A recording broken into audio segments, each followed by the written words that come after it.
तो नवाब ने जाकर पैर पकड़ लिए गरीबदास जी के। गरीबदास जी ने कहा कि तुमने तक काम बिगाड़ना सीखा है और हम उस समर्थ की शरण में हम केवल भला कर सकते हैं, हम किसी का बुरा करना जानते भी नहीं। गरीबदास जी परमात्मा से प्राप्त ज्ञान के आधार से सत्संग किया करते थे। हिंदुओं को भी परमात्मा ने कहा है और मुसलमानों को भी कहा है। क्या कहा है? नहीं है दारमदारा वहां तो नहीं है दारमदारा, नहीं है दारमदारा वहां तो नहीं है दारमदारा। कहते एक मुल्ला मस्जिद में कुके ना बहरा करतारा और 300 रोजे खून करत हो तुम कैसे हो दीदारा।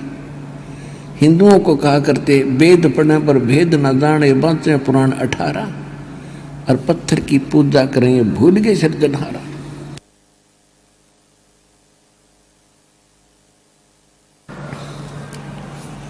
तो इस बात का दुख मुसलमानों ने भी माना, हिंदुओं ने भी माना, गरीबदास जी के विरोधी बन गए। गरीबदास जी की शिकायत कंप्लेंट कर दी। दुजाना के नवाब एक मुसलमान था। दुजाना जज्जर के पास एक गांव है, नगर है, छोटा सा गांव है, उसमें एक नवाब था मुसलमान। उसको कंप्लेंट कर दी कि एक हिंदू है और हमारे मुसलमान धर्म का बहुत तौहीन करता है, बदनामी करता है। अब उसको पता चला कि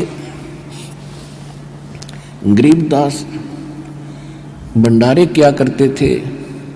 जिस दिन उनको परमात्मा का दीक्षा मिली थी, भगवान मिले थे, इस दिन को वो स्वयं भी मनाने लग गए थे। इस दिन भंडारा किया करते थे, सत्संग करते थे और आसपास के 100, 200, 400 आदमी उनके दर्शनार्थ आया करते थे।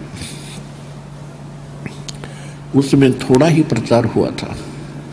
तो दुजाना के राजा ने, नवाब ने सोचा कि इसका मजाक करता हूं। उसने क्या किया, कुछ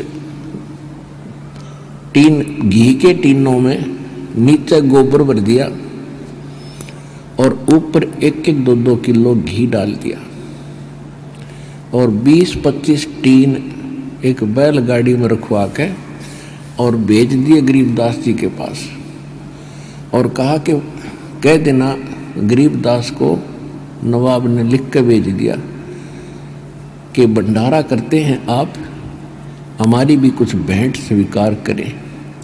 गरीबदास जी बाहर खड़े थे, बैलगाड़ी लेकर वो पहुंचे और उनको संदेश मिला।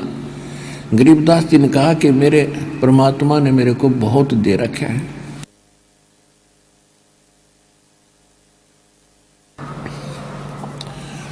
और मैं बगैर उपदेशी का कोई भी दान स्वीकार नहीं करता, चाहे हिंदू हो या मुसलमान।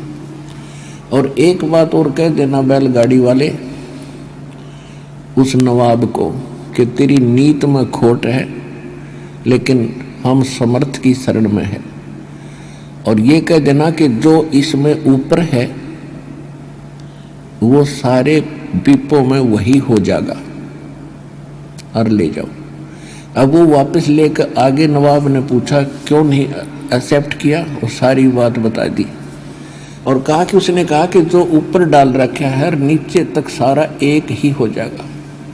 उस नवाब ने पीपे खोल के देखे, वो गोबर भी घी बन गया, 1 नंबर का, सारे के सारे। बोलो सतगुरुदेव।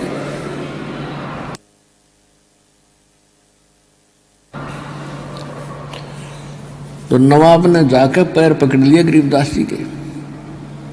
गरीबदास जी ने कहा कि तुमने तक काम बिगाड़ना सीखा है और हम उस समर्थ की शरण में हम केवल भला कर सकते हैं, हम किसी का बुरा करना जानते भी नहीं। जय जयकार होगी गरीबदास जी की उस दिन के बाद।